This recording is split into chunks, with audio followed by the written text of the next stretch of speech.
네, 안녕하세요. 윤앤리 퍼블리싱의 윤민입니다. 오늘은 2016년 12월 21일 수요일입니다. 오늘 에피소드 시작하도록 하겠습니다. 오늘은 느부갓네살의 꿈 섹션 그 세 번째 시간이 되겠습니다. 오늘은 다시 본문으로 돌아가서 바빌론의 왕 느부갓네살이 꿈에서 보았던 그 거대한 인간의 형상이 정확히 무엇을 상징하는지, 물론 이제 다니엘서에서는 이제 다니엘이 자기 나름대로의 첫 번째 시간에서 말씀드렸지만은 이 꿈을 해몽을 합니다. 자, 근데 오늘부터는 본격적으로 이제 오컬트 관점 그리고 신비주의 관점에서 이 우상이 상징하는 바가 무엇인지, 의미하는 바가 무엇인지 보다 자세히 살펴보도록 하겠습니다. 자, 그럼 지금부터 진도 시작하겠습니다. The figure of Nebuchadnezzar's dream is definitely a macrocosmic man, the great Kabbalistic man of the Zohar, the Adam Kadmon, the world symbol later revived in Alexandria under the name Seraphis 또는 Serapis. 자, 느부갓네살이 꿈에 등장하는 이 인간의 형상은 다름 아닌 매크로코스믹 맨이라는 겁니다. 그러니까 매크로코스믹 이거 대우주라는 뜻이죠. 그리고 인간, 대우주 인간이다. 저희가 예전에 상응의 원칙 설명하면서 뭐 이런 대우주와 소우주의 개념 얘기했습니다. 그 인간이라는 것은 아주 작은 우주이고 우주라는 것은 아주 거대한 인간이다. 그래서 이 두 가지가 이제 규모 면에서는 굉장히 큰 차이가 났지만은 사실상 같은 구조를 가지고 있고 같은 원칙이 적용되고 있다. 그런 말씀을 드렸어요. 자, 그러니까 결국은 이 느부갓네살의 꿈에서 등장하는 그 인간은 그 거대한 인간이 우주를 상징하는 인간이라는 거죠. 대우주 관점으로서의 인간이다. 이 세상의 모든 것을 품고 있는 인간이라는 것을 그렇게 이제 묘사한 것이다라고 볼 수가 있습니다. 그래서 그 이 우상의 여러 가지 특징들이 있었죠. 뭐 머리는 금이고 이제 가슴은 은이고 이런 것들이 다 의미를 가지고 있어요. 그거에 대해서 이제 좀 더 자세히 살펴볼 예정이거든요. 오늘하고 내일 정도에 걸쳐서 카발라 경전에 등장하는 The Great Man이다. 이제 여기서 조화라고 나오는데 카발라 유명한 경전이죠. 세퍼 아 조화라는 그 경전에서 거기서도 이제 The Great Man 또는 이제 이거를 아담 카드몬이라고 부르거든요. 이제 아담 카드몬 인간의 원형이라는 거죠. The Great Man 그러니까 큰 인간이라는 뜻이죠. 그러니까 결국 우주와 동일시되는 그 인간을 상징하는 것이다. 그리고 이제 이런 심볼리즘이 여기에 뭐 카발레만 등장하는 것이 아니라 이제 여기저기에 다 있어요. 여기서도 언급되지만은 훗날 알렉산드리아 그 이쪽에 이제 신플라톤 학파라든지 뭐 이런 것들이 이제 많이 꽃을 피웠었던 그런 지역이죠. 그 이집트에 있는 지역. 알렉산드리아 도서관으로도 유명하고요. 자, 여기에서 다시 등장한 세라피스의 형상을 또 역시 같은 의미를 가지고 있는 심볼이다. 이 세라피스라는 것이 이제 이집트의 오시리스가 이제 그리스 신화, 그리스 이쪽 문명과 그 사상과 이제 합쳐지면서 탄생하게 된 신인데, 뭐 오시리스와 그러니까 그리스판 오시리스라고 할 수가 있죠. 자, 그래서 알렉산드리아에 이제 알렉산드리아 도서관도 마찬가지고 거기에 이제 거대한 세라피스 상이 있었다라고 하죠. 이것도 전부 다 같은 심볼리즘을 가지고 있다. 또 조하르에 등장하는 그레이트맨 그 느부갓네살의 꿈에 등장하는 그 거대한 형상, 이집트 또는 이제 그리스의 세라피스 심볼 다 같은 의미를 가지고 있다. The Alexandrian Serapis, as described by the early church fathers, was a figure composed of many metals and substances, including even plants.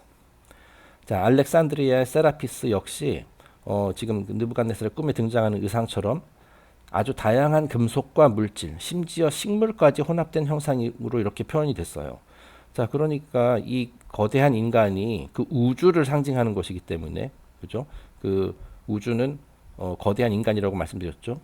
그 우주상에 존재하는 모든 것들을 다 이제 내포하고 있는 그런 형상으로 이제 표현이 됐다라는 거예요. 여기서 뭐 이 우주상에 존재하는 이제 생명체를 이제 크게 네 가지 그룹으로 분류하자면 이렇게 분류할 수 있거든요. 인간, 동물, 식물, 광물. 자, 이런 것들을 모두 다 품고 있는 그런 형상이라는 얘기죠. 그래서 다양한 금속과 물질, 그리고 식물, 심지어 식물까지. 그리고 이제 다음 페이지에서 세라피스의 자세한 모습을 보겠지만은 이제 뭐 동물 가죽도 있고요. 그리고 이제 형상 자체는 이렇게 인간이고, 이게 모든 것을 다 통합하고 있다라는 거예요. 다시 말해 삼라만상 전체를 표현하는 그러한 심볼이다. It was worshipped as an epitome of nature, divine and human.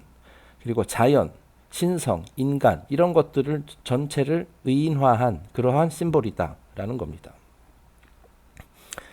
Therefore, its upper parts were of more precious substances and its lower parts of baser materials. 자, 그래서 이 신비스러운 형상의 상체, 이제 위에 있는 것들, 이제 위에 있다라는 것은 이제 그 영적 세상에 더 가깝다, 천국에 가깝다 그런 의미거든요. 그 이 이 great man 또는 이 거대한 우주를 표현한 이 인간의 형상을 봤을 때 윗부분은 이제 영적 세상, 저기 천국, 그 원인의 영역 그런 쪽에 더 가까운 겁니다. 자, 그래서 윗부분은 이제 진귀한 물질로 표현이 되었어요. 그 느부갓네살의 꿈에서는 이제 금, 은 이거 굉장히 그 귀금속이잖아요. 네, 그렇게 표현이 되었고 이제 하체 부분은 이제 땅에 가깝다는 뜻이거든요. 그래서 땅, 물질 세상 뭐 그쪽에 가깝다, 결과의 영역 그런 쪽에서 이제 가까운 부분이기 때문에 그 부분은 이제 덜 이제 가치가 조금 떨어지는 비금속 등으로 표현된 것이다. 뭐 놋, 철, 흙 뭐 이런 것들로 이제 하체가 구성되어 있다라고 말씀드렸었죠. 자, 예전에도 보여드렸었던 바가 있는 그림인데 이것이 바로 조하르에 등장하는 아담 카드몬입니다. The Great Man이라고 하죠. 자, 그래서 이제 거대한 인간이죠. 자, 그래서 두 팔에는 이제 황도대를 두르고 있습니다. 황도대. 그러니까 이것이 스피리트, 인간의 스피리트에 해당되는 부분이라고 말씀드릴 수 있죠. 그러니까 별들의 세상, 그 12별자리의 심볼들이 이렇게 새겨져 있습니다. 자, 그리고 이제 허리 부분에는 뭐 허리라기보다도 이제 여기 엉덩이 부분, 그쪽에는 이제 행성들의 이렇게 궤도를 통해서 이렇게 돌고 있죠. 7 행성들. 자, 이것이 바로 이제 소울에 해당되는 부분이라고 이제 할 수가 있습니다. 자, 그리고 이제 두 다리는 이제 땅을 밟고 있죠. 이제 한쪽 발은 땅, 한쪽 발은 이제 물을 밟고 있습니다. 이것이 이제 바로 바디에 해당이 되는 거라고 할 수가 있어요. 자, 그래서 이쪽이 스피리트, 소울, 바디라고 할 수 있습니다. 이 그레이트 맨의 이미지가 그 느부갓네살의 꿈에 등장하는 우상과 사실상 같은 개념이다라는 것을 이제 얘기를 하고 있는 겁니다. 자, 다음 페이지 보겠습니다. 다음 페이지는 이것도 역시 본문이 아니라 제가 얼마 전에 소개해드린 바 있는 Self-Unfoldment by Disciplines of Realization. 이 책에 공교롭게도 이제 세라피스에 대한 이야기가 나오더라고요. 자, 그래서 세라피스의 그 형상의 모습을 묘사한 그런 구절이 있어서 한번 옮겨봤습니다. 자, In the ancient temple of Serapis at Alexandria stood a gigantic image of the weeping god. 자, 이제 고대 알렉산드리아의 이제 세라피스 사원에 아주 거대한 그 형상이 있었다라는 거예요. 세라피스의 형상. 그리고 이제 세라피스를 보통 이렇게 weeping god라고 많이 표현을 하거든요. 이제 눈물을 흘리고 있는 신이다. 세상 이제 뭐 그런 식으로 이제 설명을 하죠. 이 물질 세상에서 이제 힘겹게 살아가고 있는, 고통을 받으면서 살아가고 있는 뭐 인간들을 보면서 눈물을 흘린다. 뭐 그런 식으로 많이 표현을 하고, 이제 훗날 기독교에서 이제 예수님이 이렇게 그 고난에 차 있는 그런 표정 같은 거 있잖아요. 자, 그런 것들의 원형이 이제 바로 이제 세라피스라고 하죠. 그런 이미지의 원형이. 역시 위핑 가드라고 할 수 있죠. 자, 근데 다음 문장부터 이제 세라피스의 모습을 이렇게 묘사합니다. His body was fashioned out of the twigs and branches of trees. 자, 세라피스의 몸은 그 나무 가지 그리고 잔가지 같은 것들로 이제 구성이 되었다라는 겁니다. 그러니까 나무로 이제 만들어진 그런 동사인가 봐요. His hair was grass and grain. 자, 그리고 세라피스의 머리카락은 이제 grass, 그러니까 이제 풀잎 같은 거 있죠. 이제 잔디에 있는 그런 풀잎. 그리고 이제 grain, 이제 곡물, 곡식 같은 거, 뭐 예를 들어서 쌀, 보리 이렇게 이제 삐죽삐죽 튀어나왔잖아요. 꼭 머리카락 같죠? 자, 그걸로 그의 머리카락을 표현을 했고, his eyes were precious stones. 그리고 이제 그의 눈에는 그 이제 보석, precious stone이 박혀 있었고, his garments were made of metal. 그가 입고 있는 옷은 이제 금속으로 또 되어 있었고, and his body was overcloaked in the skins of animals. 자, 그리고 이제 그 몸이 이제 여기 보면 나무로 되어 있고 그 위에다가 이제 그 동물의 가죽을 이렇게 입혔다. Skins of animals. He was crowned with the feathers of birds. 자, 그리고 이제 머리에는 왕관을 쓰고 있었는데 그 왕관은 여기 장 보면 그 약간 무슨 화분처럼 생겼는데 이제 새의 깃털로 이렇게 장식이 되어 있었다. Flowers bloomed in his hands. 그리고 그의 손에서는 이제 꽃이 피어나고 있었다. And insects gathered honey from his mantle. 자, 그리고 이제 그가 이제 외투를 또 이렇게 입고 있는데 거기에서 이제 꿀이 있어가지고 이제 뭐 곤충들, 뭐 벌이나 이런 곤충들이 이렇게 몰려들었다. 자, 이런 식으로 어떻게 보면 되게 난잡한 모든 것이 다 들어있죠. 금속도 있고 식물도 있고 이제 동물 가죽도 있고 그리고 전체적인 형상은 이제 인간이고 이 우주 삼라만상을 모두 다 담고 있는 그러한 형상으로 묘사되었다라는 거예요. 자, 그러니까 이것이 우주 자체의 심볼이자 인간의 심볼이라고 할 수가 있는 겁니다. This weeping God upon whose head light shone down through the open roof of the temple is man himself, the symbol of all nature, who bears within him all questions and all answers. 자, 그러니까 이 세라피스의 형상이 궁극적으로 의미하는 바는 인간 그 자체다. 자, 그리고 우리가 궁금해하는 모든 질문과 모든 해답을 간직하고 있는 자연의 심볼이기도 하다라고 되어 있는 겁니다. 그러니까 인간, 자연, 우주 이런 것들을 다 이제 대우주, 소우주 관점에서 다 같은 개념이라 볼 수 있고 그 모든 것을 다 포함하고 있는 심볼이라는 거예요. 자, 그리고 이제 물론 느부갓네살에서 꿈에 봤었던 그 우상도 마찬가지 심볼이다라는 겁니다. 자, 다음 페이지 넘어가겠습니다. Although the description given in Daniel is somewhat mutilated, nevertheless the symbolism is apparent. 자, 이제 다니엘서에 기록된 그 느부갓네살의 꿈의 해석이 다소 왜곡된 측면은 있으나 그 안에 담긴 심볼리즘은 쉽게 알아챌 수 있다. 자, 지금부터 보시겠지만은 그 다니엘이 내린 해몽이 완전히 틀린 것은 아니에요. 이제 다니엘은 그렇게 얘기를 했었죠. 이제 뭐 금, 은, 뭐 철, 뭐 놋, 그리고 이제 철과 흙 이런 것들이 이제 나중에 이제 하나씩 무너지게 되는데 그것이 이제 뭐 바빌론의 이제 왕국을 여러 왕국을 상징하는 것이고 그것이 하나 둘씩 다 무너질 것이다. 뭐 그래서 이제 그것을 이제 자기식대로 해석한 이제 후대의 사람들이 그걸 통해서 아 종말이 이렇게 올 것이다. 뭐 이런 식으로 이제 해석을 한다고 그런 패단이 있었다라고 말씀드렸는데 자, 그 다니엘의 기본적인 지금 이 페이지를 보면서 알게 되겠지만은 다니엘의 그 기본적인 해석이 완전히 잘못된 것은 아닙니다. 이게 다만 이제 오해의 소지가 있고 이제 뭐 조금 왜곡된 부분이 있어서 좀 오해를 불러일으키긴 했습니다만은 지금 이 느부갓네살의 꿈을 이제 해석할 수 있는 여러 가지 방법 중에 하나에 해당이 되긴 하거든요. 네. 그래서 지금부터 그 내용을 읽어보겠습니다. The head of the image is of gold, the upper body and arms of silver, the lower body of bronze, and the legs and feet of a substance composed of the minglings of iron and clay. 자, 이 부분 그 성경에 기록된 대로 다시 한번 읽어보겠습니다. 그 우상의 머리는 정금이요, 머리는 금이다. 가슴과 팔은 은이요, 배와 넓적다리는 노시요, 그 종아리는 철이요, 그 발은 얼마는 철이요, 얼마는 진흙이었나이다. 이런 식으로 이제 다양하게 섞여 있어요. Compare these with the four ages of the Greeks, the gold, the silver, the bronze, and the iron age. Also with the four yugas of the Hindus, of which the lowest or fourth, the Kali Yuga, corresponds closely with the feet of iron and clay. 자, 이와 같이 금, 은, 뭐 놋, 그 다음에 철 이런 식으로 돼 있는 것을 다른 데서도 다른 신화에서도 다른 지역의 신화에서도 공통적으로 발견할 수 있어요. 우선 고대 그리스에서는 그 인간이 네 개의 시대를 거치게 된다. 그리고 이 시대가 순환한다. 뭐 이런 식으로 설명을 했거든요. 자, 그래서 이제 골든 에이지, 우리는 이런 말 많이 들어봤잖아요. 황금 시대. 고대 그리스인들의 설명에 따르면은 이렇게 인간의 시대가 네 시대가 이렇게 계속 순환을 반복한다고 하거든요. 그래서 골든 에이지, 황금 시대가 있고 골든 시대 에이지가 막을 내린 후에 그 다음에 실버 에이지가 찾아오고 은의 시대, 그 다음에는 이제 브론즈 에이지, 이제 노쇠 시대 또는 동해 시대, 그 다음에 아이언 에이지, 철의 시대. 그러면서 이제 문명이 이제 뭐 기술 문명이라든지 뭐 이런 것들은 이제 발전하게 되겠지만은, 그죠? 문명의 이기는 발전하게 되지만 그 영적으로는 이렇게 좀 쇠퇴하게 되는 뭐 그런 현상이 이렇게 계속 반복된다라고 얘기를 하죠. 힌두교에서도 마찬가지로 이제 그리스에서는 에이지라고 표현하고 힌두에서는 이제 유가라는 식으로 역시 힌두교 우주론에 따르면 이런 네 개의 시대가 있다라고 합니다. 그래서 뭐 사티아 유가 이것이 이제 골든 에이지에 해당되는 것이겠죠. 그다음에 트레타 유가, 두아파라 유가, 그다음에 칼리 유가. 그래서 지금 우리 오늘날의 인류는 지금 칼리 유가 이 마지막 그 시대에 살고 있다. 뭐 이런 식으로 얘기를 하거든요.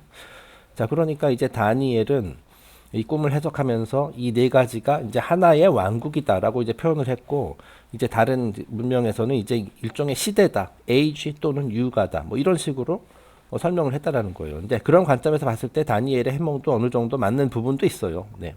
자, 근데 다만 이제 아이언 에이지 또는 이제 칼리 유가에 이르러서 종말이 오는 것은 아니에요. 이때 뭐 굉장히 뭐 여러 가지 면에서 뭐 이제 힘든 그런 역경을 이제 역경의 시간을 이제 거치게는 되지만은 이제 이들이 공통적으로 얘기하는 것은 이것이 하나의 순환이기 때문에 아이언 에이지가 끝나고 그 다음에 이제 또 골든 에이지가 온다. 뭐 이런 식으로 설명을 하거든요. 네. 그러니까 종말이 아니라 어느 한 시대의 끝 그리고 새로운 시대의 시작을 알리는 뭐 그런 시기라는 거죠. 아마 우리 지금 오늘날의 인류는 지금 아이언 에이지의 거의 끝 무렵이 아닌가 뭐 그런 생각이 듭니다. 그래서 가면 갈수록 이제 살기가 어려워지고 뭐 그런 측면이 있어요. 분명히 뭐 많이들 느끼고 계실 겁니다. 네. 그게 이제 어떻게 이제 이 시대가 끝날지는 모르겠지만은 네. 그리고 다 언제 또 골든 에이지가 시작될지는 모르지만은 뭐 이들의 주장에 따르면 말이죠. 네. 언젠가 다시 올 거라는 얘기죠. 네. 그렇습니다.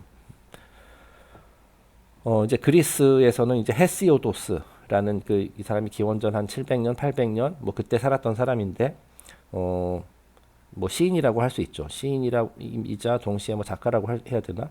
이 사람이 이제 여러 가지 작품을 남겼거든요. 이제 그 가장 유명한 것은 이제 신통기라는 책으로 유명하죠. 그래서 그게 말하자면 그리스판 창세기와 같은 그 그리스의 우주 창조론을 담고 있는 그런 책이고요. 그 다음에 이제 또 다른 책들도 이제 많이 썼는데 그 헤시오도스가 남긴 기록에 따르면은 이 사람이 남긴 기록에 이 네 개의 시대에 대한 내용이 이제 구체적으로 설명이 돼 있어요. 자, 그리고 이제 헤시오도스는 그 네 개의 시대에다가 하나를 더 끼워 넣습니다. 브론즈 에이지와 아이언 에이지 사이에 히로익 에이지라는 것이 또 있었다. 잠시 있었다라고 이렇게 얘기를 합니다. 그래서 이제 이것은 영웅의 시대라는 뜻이죠. 히로익 에이지. 네, 뭐 어쨌든 뭐 이게 하나가 더 있긴 하지만은 대체로 지금 같은 개념으로 이렇게 설명하고 있는 내용입니다. 네, 이런 식으로 인류의 문명이 4개의 시대, 4개 또는 5개의 시대를 거치고 뭐 그러면서 이제 좀 쇠퇴한다. 그리고 이제 다시 또 반등해서 다시 골든 에이지가 시작된다. 뭐 이런 식으로 얘기를 합니다. 그리고 아주 오래전에 제가 설명을 드렸었던 그 카발라에 등장하는 카발라 우주론에 등장하는 그죠? 4개의 세상이 있다라고 했죠. 네, 그래서 아칠루스, 브리아, 예치라, 아시아. 원형의 세상, 창조의 세상, 형성의 세상, 그리고 물질 세상 이런 식으로 이제 세상이 이렇게 에인소프부터 시작을 해가지고 겹겹이 이렇게 차례대로 이렇게 만들어졌다. 그래서 맨 마지막에 물질 세상이 만들어졌다. 뭐 이런 식으로 설명을 드렸었잖아요. 어찌 보면 이것도 그 이제 이 느부갓네살의 꿈에 등장하는 이런 우상이라든지 뭐 세라피스라든지 뭐 등등등 이런 것들이 이 카발라에 등장하는 4개의 세상을 의미한다라고 해석할 수도 있어요. 거기에다 이제 비유할 수도 있다라는 겁니다. 네, 그래가지고 이것이 이제 느부갓네살의 꿈이 상징하는 이제 하나의 그 해석입니다. 그 신비주의 관점에서 하나의 해석이에요. 자, 그래서 오늘은 여기서 지금 그 4 ages 또는 이제 5 ages 이제 헤시오도스의 설명에 따르면 그 5개의 시대가 각 시대별 특징을 한번 설명하는 시간을 가져보도록 하겠습니다. 자, The Five Ages of Man. 이제 헤시오도스의 이제 Works and Days라는 작품이 있어요. 그런데 이 작품에서 이 헤시오도스가 정의한 그 5개의 시대, 이제 히로익 에이지까지 포함해서 그것을 이제 설명하고 있는데 그 내용을 한번 각 시대별로 제가 정리를 해봤습니다. 자, 그래서 이제 맨 처음에 이제 황금 시대, 또 골든 에이지라는 시대가 있어요. 네, 일단은 뭐 골드, 굉장히 뭐 금속 중에서 최고잖아요. 그러니까 굉장히 좋은 시대겠죠. 그러니까 황금 시대. 자, 그래서 헤시오도스의 설명에 따르면 이렇습니다. 자, 골든 에이지는 크로노스가 세상을 다스리던 시대다. 크로노스, 이제 시간이죠. 그리고 이제 올림푸스 신들의 아버지. 그리고 지난주였나요? 지난주에 설명했었던 것 같은데 그 시간을 이런 해골바가지로 이렇게 묘사한다 그랬잖아요. 바로 그 주인공입니다. 네. 크로노스가 세상을 다스리던 시대다. 자, 이 시대의 특징을 이제 설명하자면은 온 누리에 평화와 조화가 가득하고 지구가 먹거리를 풍부하게 제공하기 때문에 사람들이 일을 할 필요도 없었던, 그러니까 고된 노동이나 이런 거에 시달릴 필요가 없었던 일종의 지상천국이었다. 네. 에덴 동산의 낙원과도 같은 그런 세상이었다는 거예요. 자, 우리 모두가 원하는 그런 것들이죠. 네. 자, 아무런 일도 안 했는지는 모르겠어요. 뭐 일부 일은 했겠지만은 뭐 예를 들어서 막 노동력 착취 이런 것은 없었던, 뭐 그러한 부조리는 없었던 그런 시대라는 거죠. 네. 그리고 뭐 지구가 먹거리를 풍부하게 제공했기 때문에 뭐 어쩌면 일 진짜 안 했을지도 모르겠네요. 그죠? 네, 뭐 날씨도 좋고 뭐 서로 이제 싸우는 일도 없고 사람들끼리 서로 이제 협력하고 그런 진짜로 이상주의적인 그러한 세상. 네. 그 당시 사람들은 그 늙지 않고 오래까지 살았다는 거예요. 네, 그러니까 이제 요즘처럼 이렇게 사람들이 빨리빨리 늙고 일찍 죽는 것이 아니라 아주 오랫동안 살았다. 그 실제로 구약 성경에도 창세기 앞부분에 보면은 그 아담하고 그 이후의 후손들은 굉장히 그 수명이 길죠. 그래서 뭐 막 900살 뭐 이상까지 살고 뭐 아마 그런 시대를 의미하는 것이 아닌가 싶습니다. 네. 그 옛날 이 골든 에이지 사람들은 늙지 않고 그 오래 살았으며 고통 없이 평화롭게 생을 마감한 후, 그러니까 뭐 끔찍한 죽음 뭐 이런 것이 아니라 이제 그 아주 그 좋은 죽음 있죠. 뭐, 네, 뭐 잠들다가 그냥 스르르 눈을 감는 뭐 그런 식으로 이제 생을 마감한 후 정령이 되어 그 땅 위의 사람들을 돕는 수호천사 역할을 했다. 네, 그러니까 이제 그 물질 세상을 떠난 후에도 정령이 되어서 이제 수호천사 역할을 하면서 자기 후대들을 이렇게 도와주는 뭐 그런 하여튼 뭐 그런 세상이었다라고 이제 헤시오도스에 따르면 그렇게 얘기를 하네요. 그리고 인간과 동물 간의 교감이 이루어져서 사자와 같은 맹수도 인간을 해치지 않던 그런 시절이었다. 자, 인간과 동물 간의 교감이 이루어진다. 그 영화 아바타가 생각나는 그런 대목이죠. 네. 어찌 보면 영화 아바타에 묘사된 그러한 모습이 일종의 황금 시대일 수도 있다. 뭐 그런 생각이 드네요. 네. 자, 그래가지고 이것은 그 골든 에이지를 표현한 어떤 그 그림입니다. 네. 그래서 이제 지금 인간들이 오손도손 이렇게 춤을 추고 있고요. 그 다 벌거벗고 있네요, 그죠? 그 옛날에 그 아담과 이브가 선악과를 따먹기 이전의 시절처럼, 예, 그때 벌거벗고 있었다라고 되어 있죠. 자, 그래서 근심 걱정 없이 여기 이게 나무들이 막 열매도 이렇게 막 많이 달려 있고, 뭐 동물들도 아무런 거리낌 없이 막 돌아다니고, 저기 뒤에 보면 이제 사자들도 있어요, 그죠? 근데 사자들이 있지만 뭐 자기들끼리 놀고 이제 인간을 해치지 않습니다. 네. 바로 이러한 시절이다. 네. 그리고 여기 이제 울타리가 이제 벽 같은 게 있네요.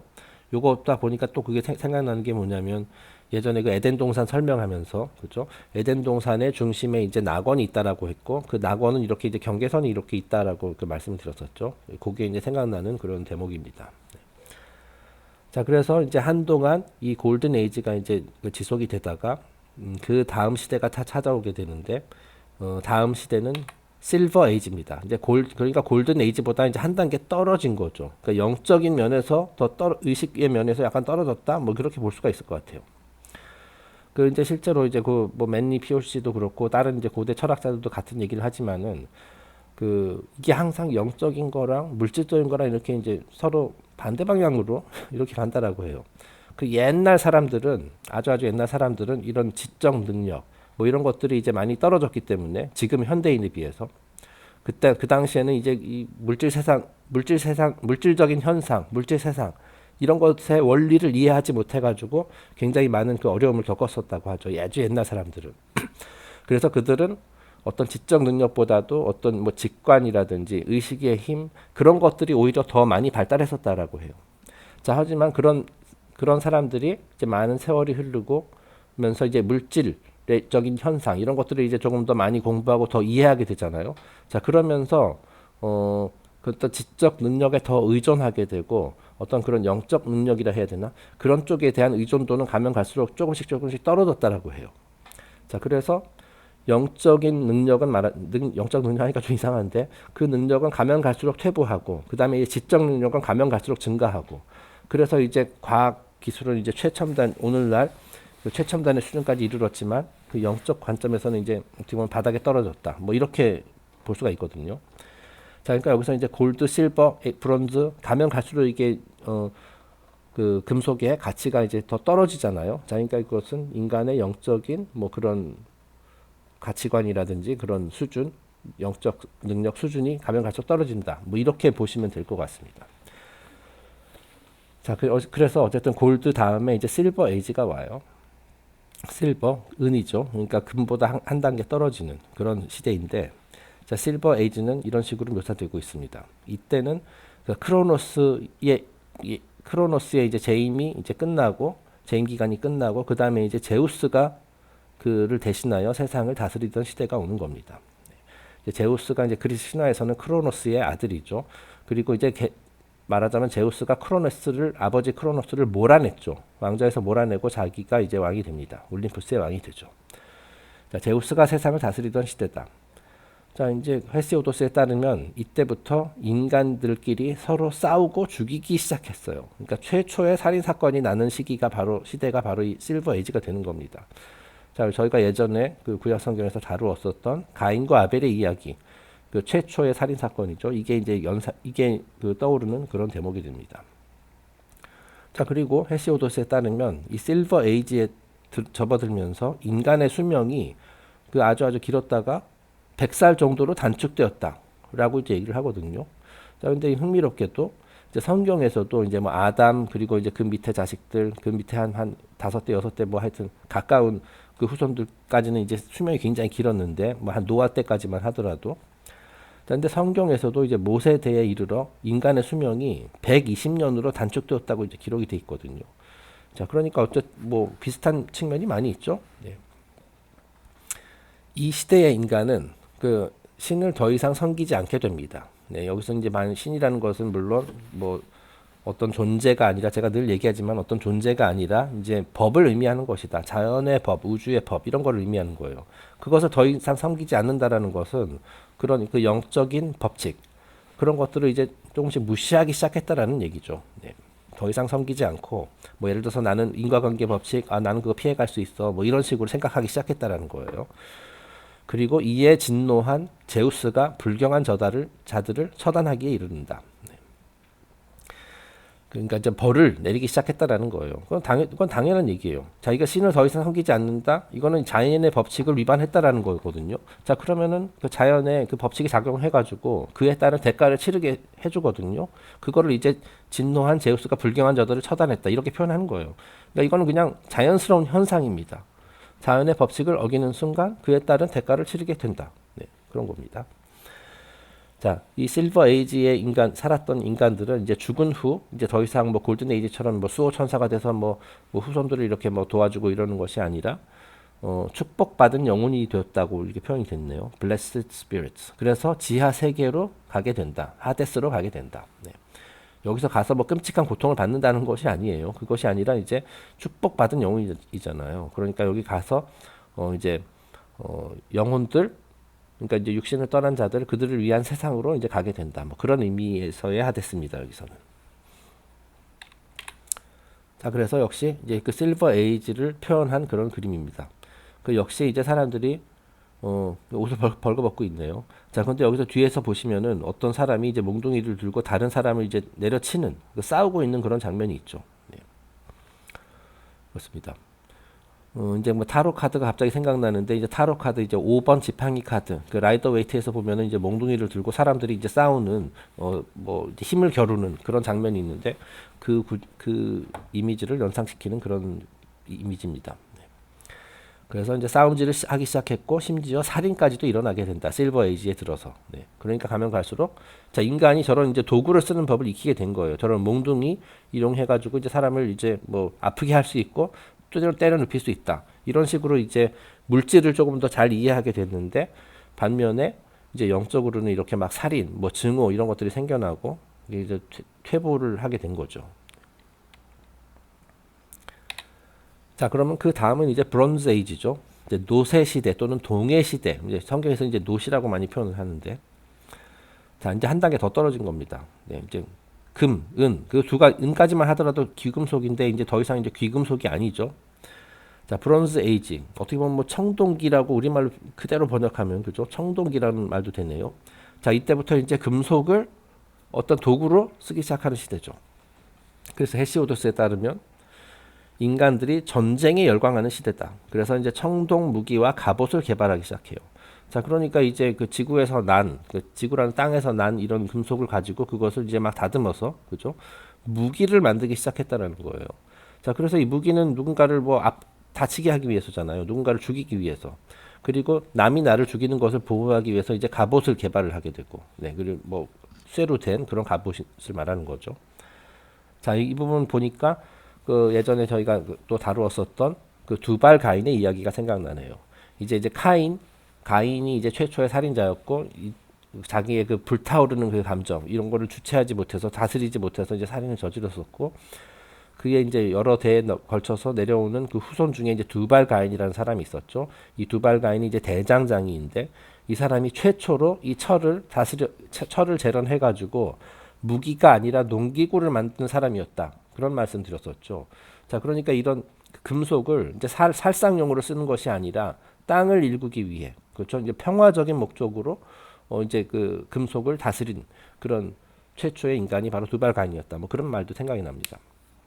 자, 근데 어쨌든 이 청동기 시대는 자, 그런 그 평화적인 목적보다는 이런 폭력적인 목적을 위해서 이제 무기를 개발하고 갑옷을 개발한다. 전쟁에 열광하는 시대다라고 되어 있습니다.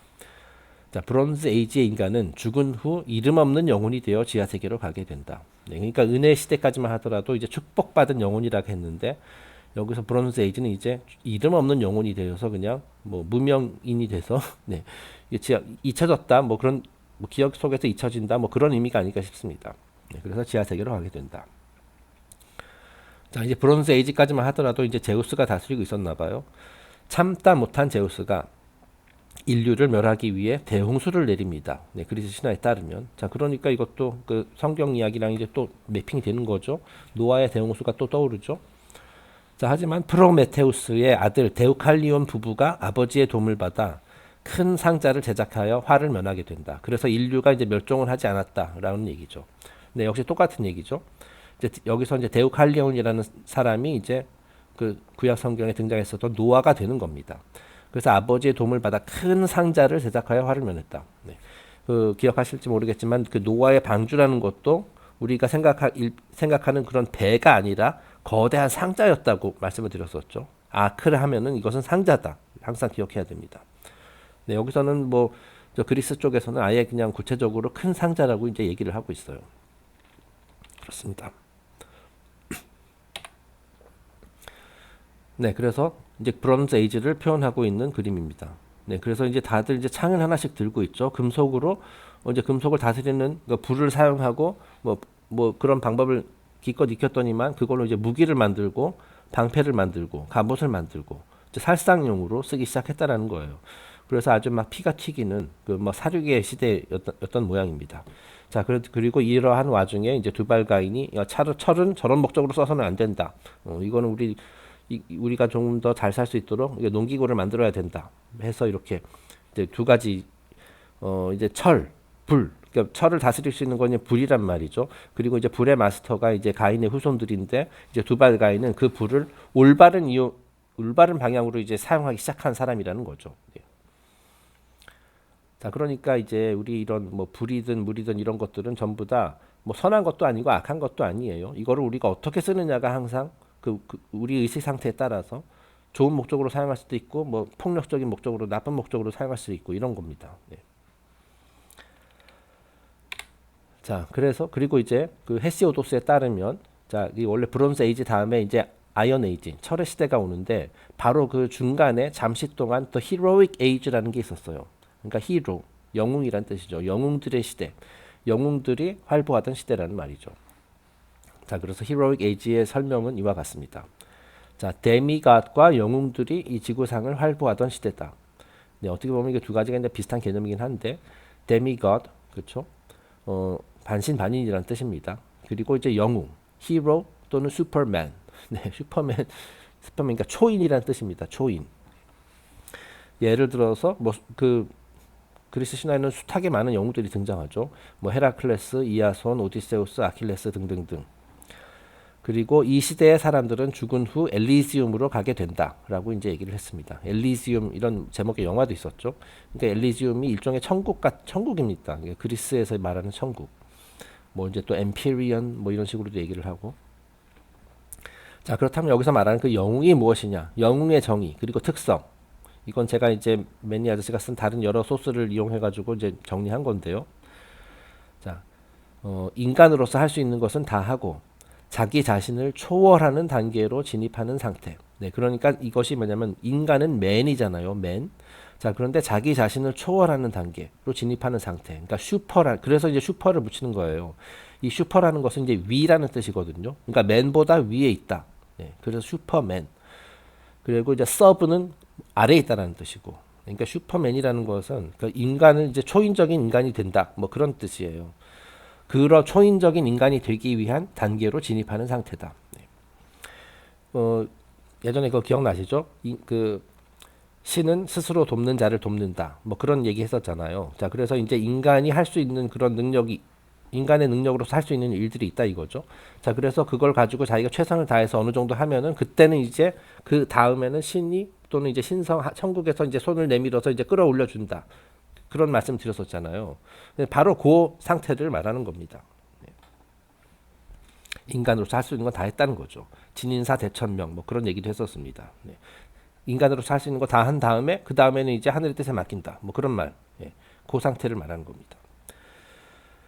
자, 신들이 인간계로 내려와 인간과 하나가 되어 영웅이 탄생하는 것이다. 네, 이거 같은 얘기입니다. 네, 신들은 아래로 내려오고 인간은 위로 올라가고 그래서 중간에서 만난다. 뭐 그런 개념에 대해서 말씀드렸잖아요. 그래서 중간에서 만나게 되었을 때 인간으로서 이제 완성된 인간 뭐 그런 식으로 이제 표현할 수가 있는 겁니다. 자, 그런 것을 뭐 데미갓, 영웅, 히어로, 슈퍼맨 이런 식으로 이제 표현했다라는 거예요. 그리고 이걸 다른 말로 표현을 하면은 원칙과 몸이 하나가 된 상태다. 원칙과 몸이 완전한 조화를 이룬 상태다. 이 원칙이라는 거 다시 말해서 법이라는 뜻입니다. 법. 그리고 몸. 이것은 이제 우리 인간을 말하는 거예요. 이 법, 여기가 바로 이제 sphere of causes, 모든 원인들이 있는 곳, 원인의 영역이다. 자, 그리고 이제 물질 세상은 sphere of effects, 모든 것에 결과가 있는 세상이다라는 거예요. 그 두 가지가 이제 중간에서 만나는, 그래서 하나가 된 상태, 그것이 바로 이제 영웅이다. 토탈 맨 또는 빙, 신성의 모든 측면, 모든 힘이 조화를 이루고 있는 완전한 인간이다.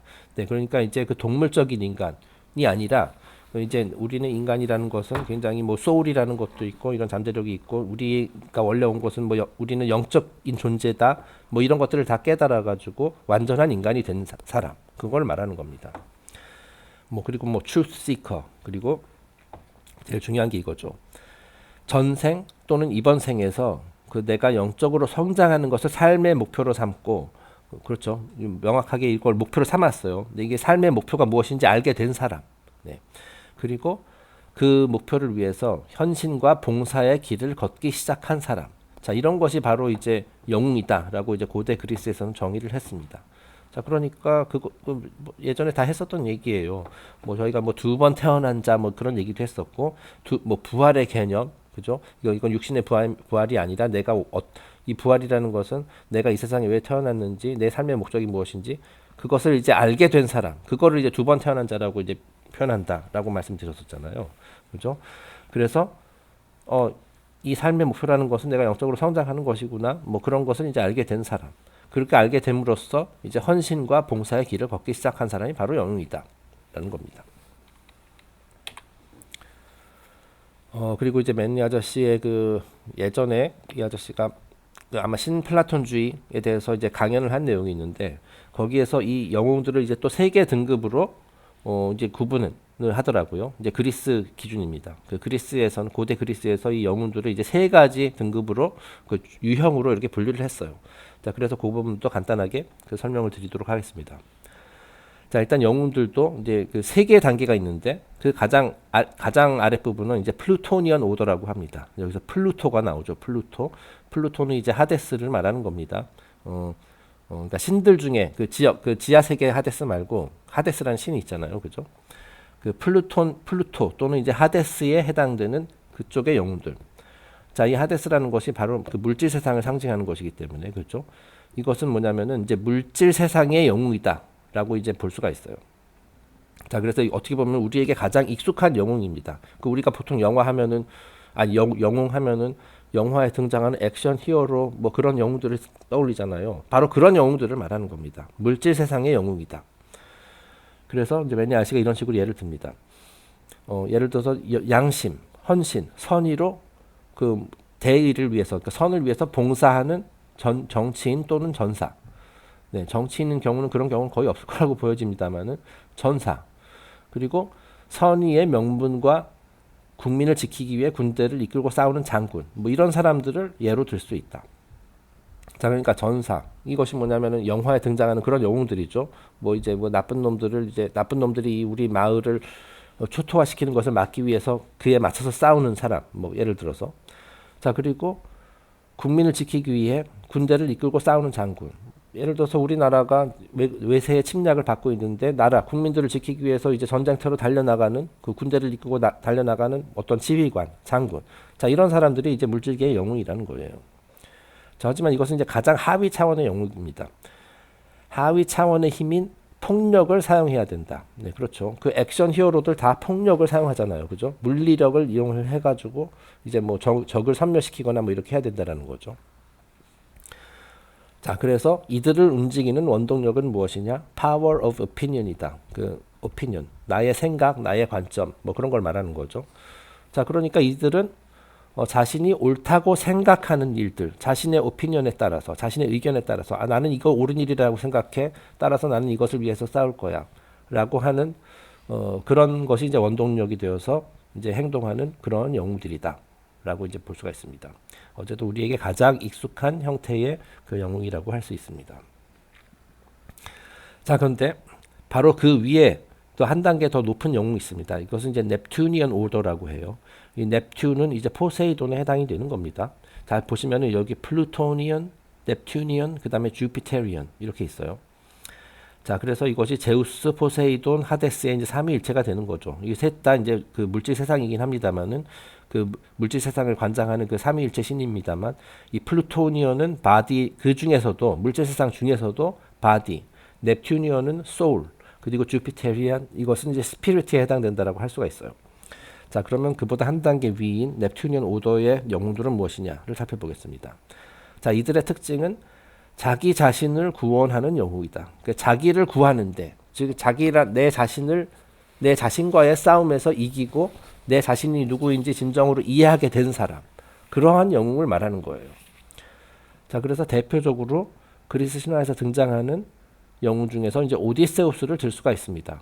네, 물론 이제 오디세우스도 이제 물질계의 영웅이기도 하죠. 왜냐하면 트로이 전쟁에서 이렇게 그 자신이 어쨌든 이 사람은 그리스 사람이니까 그 그리스의 적인 트로이를 상대로 트로이를 섬멸하기 위해서 싸우는 것이 마땅히 옳은 것이다라고 생각을 하고서 이제 전쟁에 참여했잖아요. 그리고 이제 그 전쟁을 이제 승리로 이끌었고, 자, 그런 면에서 물질계의 영웅이라 할 수 있어요. 자, 그래서 그 트로이 전쟁이 끝난 후에 이제 다시 이제 귀향을 하게 집으로 돌아가게 되는데 거기서 이제 또 한 가지 과제를 받게 되죠. 자, 그것이 뭐냐면 물질계의 영웅에서 그 이제 플루토니언 오더에서 넵튜니언 오더로 이제 한 단계 이제 업그레이드 되는 그 과정을 거치는 게 이제 오디세우스의 여정이거든요. 자, 그래서 오디세우스는 이 고된 여정을 통해 결국에는 혼자 살아남게 됩니다. 이제 이거 전부 다 이제 우화예요, 비유예요. 그 이제 오디세우스가 이제 이타카의 그 지휘관이었는데 그 자기의 휘하의 병사들을 전부 다 잃게 되죠. 집으로 돌아가는 과정에서. 하지만 자기 하나만은 최소한 자기의 목숨은 이제 건지게 되거든요. 자, 그러니까 이게 뭐냐면 자기 자신을 구원하는데 성공하는 그런 영웅이다라는 겁니다. 자, 그래서 이제 이들의 원동력은 무엇이냐? Power of sense. 여기서 이제 센스라는 것은 이제 감각, 뭐 센스, 저 사람 센스 있네, 뭐 그런 의미도 있지만 이제 감각기관을 말하는 겁니다. 자, 그리고 이제 psychic instinct. 그리고 요거를 이제 또 요 단계를 넘어서서 이제 psychic instinct, 이제 뭐 본능, 그리고 이제 직관 이런 것들을 이제 개발하게 돼요. 요 단계에서는. 전에도 여러 번 언급한 바 있습니다만은 오디세우스가 그 고된 여정을 통해서 이제 여러 가지 모험을 하게 되는데 그 중에 하나가 이제 키클롭스의 눈을 찔러서 실명하게 만드는 거잖아요. 그죠? 그것이 뭐냐면은 그 센스에만 의존하던 그 처음에는 이제 파워 오브 센스 그 감각 기관이 이제 원동력이 되어서 이제 움직이기 시작하는데 나중에 그것마저도 극복하게 되죠. 그 키클롭스의 눈을 찌름으로써 나는 더 이상 이 눈에 보이는 것, 내가 손으로 만질 수 있는 것, 그것이 전부다라고 생각하지 않고 내 앞으로는 직관을 개발하겠다. 네, 그런 단계로 넘어가는 이런 사이킥 인스팅트 이런 것들도 중요하다. 그런 단계로 넘어가는 영웅이에요. 그렇게 함으로써 자기 자신을 이해하게 되고 자신을 알게 되고 그래서 자신을 구원하는 영웅이라고 표현을 합니다. 실제로 이제 오디세우스가 이제 수천의 이제 병력을 이끌어 갔다가 결국 혼자만 간신히 살아서 이제 고향으로 돌아오게 되거든요. 다시 말해 자기 자신을 구원하는데 성공했다. 하지만 남은 구하지 못했어요. 네. 자, 그러면 넵투니언 오더 다음에 더 한 등급 더 높은 그 히로익 오더는 뭐냐면 주피테리안 오더다. 이들의 특징은 뭐냐면 자기 자신뿐만 아니라 타인도 구하고 빛을 정해주는 영웅이다. 그러니까 오디세우스처럼 자기 자신만을 구하는데 그 끝나는 것이 아니라 자기 자신도 구하고 남들을 이제 도와주는 스승 역할도 할 수 있는, 남들을 이끌어줄 수 있는, 그죠? 그런 역할을 하는 자들, 그 경지에 이른 사람들을 말하는 겁니다. 자, 그래서 타인도 구하고 그들에게 빛을 전해주는 영웅이다. 사람들로 하여금 영웅의 길을 걷도록 독려하는 역할을 하는 영웅이다. 그러니까 스승이란 뜻이에요. 자, 그래서 이제 매니아시 따르면은 그 대표적인 사례로 헤라클레스, 뭐 피타고라스 등을 들 수가 있다고 합니다. 그리고 종교에 등장하는 이제 구세주 캐릭터들도 다 그렇다고 할 수 있어요. 뭐 예수님, 부처님 이런 사람들도 다 이 주피테리안 오더에 해당되는 영웅이라고 할 수 있습니다. 자, 그리고 이들의 원동력은 이제 power of imagination이다. 그때는 이제 상상력을 아주 마스터하게 된다. 뭐 그런 의미인 것 같아요. 이제 그 단순한 그 직관에서 넘어가 가지고 그보다 더 상위 단계로 이제 imagination, 상상력이라고 이제 얘기를 합니다. 그 상상력이 이제 발달이 되면은 물론 뭐 이제 아스트랄계 이런 것도 이제 상상력이 지배하는 곳이지만은 이런 허상과 진짜를 이제 구분할 수 있는 그런 단계가 되고요. 파워 이미지네이션을 통해 가지고 이미지네이션이 있으면 우리가 할 수 있는 것이 뭐냐면 창조 활동이거든요. 네. 그래서 이 부분이 이제 가장 그 높은 의식이다. 뭐 이렇게 얘기를 합니다. 네, 다음 페이지 넘어가겠습니다. 네, 그래서 이제 그 히로익 에이지 얘기가 나와가지고 그 이제 고대 그리스의 신화에 등장했었던 여러 영웅들의 모습을 이렇게 표현한 멋진 이미지가 있어서 그냥 넣어봤습니다. 네, 별 의미는 없고 그냥 이미지가 멋있어서 넣은 겁니다. 네. 자, 그 다음에 이제 마지막 더 아이언 에이지가 있죠. 네, 더 아이언 에이지, 철의 시대. 자, 헤시오도스에 따르면은 그 뭐 이때가 가장 힘든 시기입니다. 뭐 힌두교에서는 지금 이 아이언 에이지가 칼리 유가에 해당되는 거죠. 그 거대한 우상에 지금 발까지 내려온 겁니다. 헤시오도스에 따르면 이 시대가 어떠냐면 고통으로 가득한 힘겨운 세상이다. 네, 딱 지금이죠. 자녀들은 폐륜을 저지르고 형제끼리는 다투고 손님을 냉대하는 시대다. 이거 딱 지금인 것 같죠? 네. 자, 법보다는 힘이 세상을 지배하고 거짓말과 사기가 판을 치는 세상이다. 네. 이제 더 이상 이제 확실해지기 시작하죠. 우리는 지금 아이언 에이지에 살고 있다. 네. 그리고 이런 말도 해요. 아이언 에이지에는 인간이 죄를 짓고도 양심의 가책을 느끼지 않는다. 그리고 머리가 허옇게 센 아이들이 태어나기 시작한다. 그리고 신들은 인간을 포기하기에 이른다. 네. 자, 그러니까 이제 머리가 허옇게 센 아이들이 태어나는 것만 이제 남은 것 같아요. 지금 인간 죄를 짓고도 양심의 가책을 느끼지 않죠.